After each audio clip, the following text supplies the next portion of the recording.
Hei! Mani sauc Viktors, un šajā video parunāsim par kaskādu stila tabula un tieši par to izmantošanu stilizējot linkus.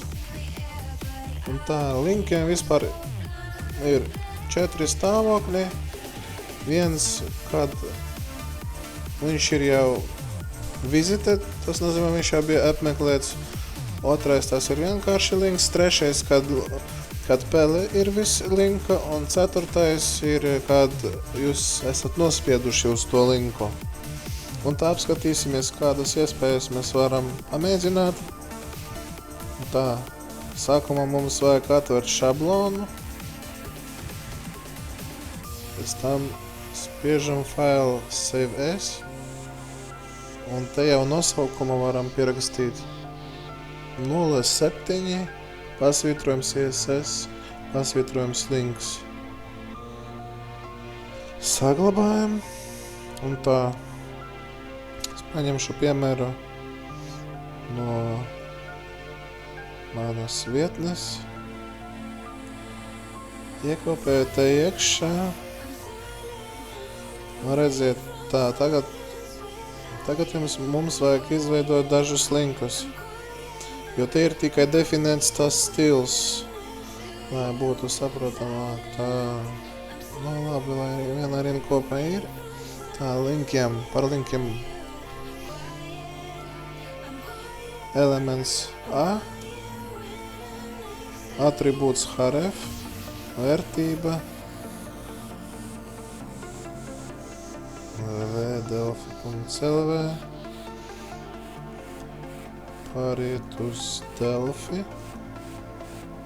Tālāk būs href, HTTP, piemēram, tur nezinu, google.lv. Pāriet uz Google. Piemēram, būs tāds piemērs uz tādu seti, kur mēs noteikti neesam bijuši. File.htm. Pāriet uz file. Un tagad apskatīsimies to rezultātu. Saglabājam failu. Mūsu direktoriju to atveram. Tā, nu, skatāmies tagad to rezultātu. Pāriet uz Delfi. Viņi ir vienā krāsā, jo viņi ir visited linki. Bet pāriet uz failu, ir sarkana krāsa, jo es uz to linku, uz to failu nekad neesmu gājis. Un tāda vēl lieta, kā te ir parametrs hover, tas nozīmē, kad pele ir virs linka. Un tagad jūs redzat, ka uz katra linka, kad pele ir virsū, tad viņam krāsā mālinās. Un aktīvi tas nozīmē, kad jūs nospiežat uz to linku un turat peli. Tā kā ieraudzījiet to jēgu. Un pa stilim ir tā, ka šobrīd ir tā, ka visiem linkiem, kuri būs mūsu vietnē, būs piemēroti šitie stili.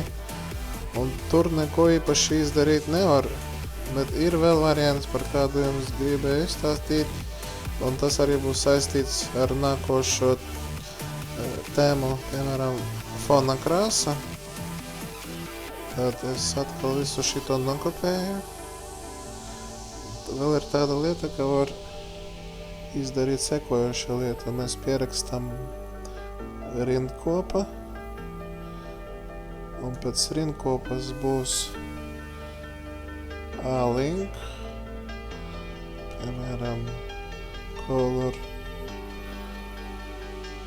green,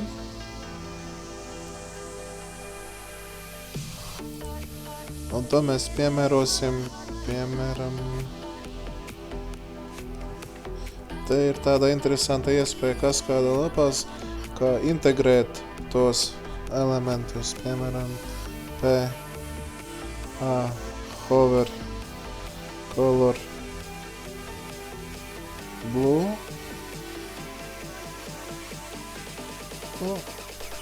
pat pietiktu arī. Un tā.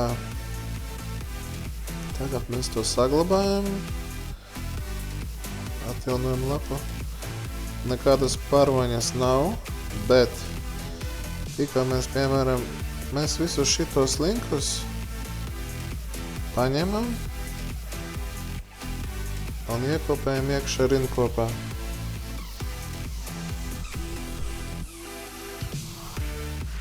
Saglabājam,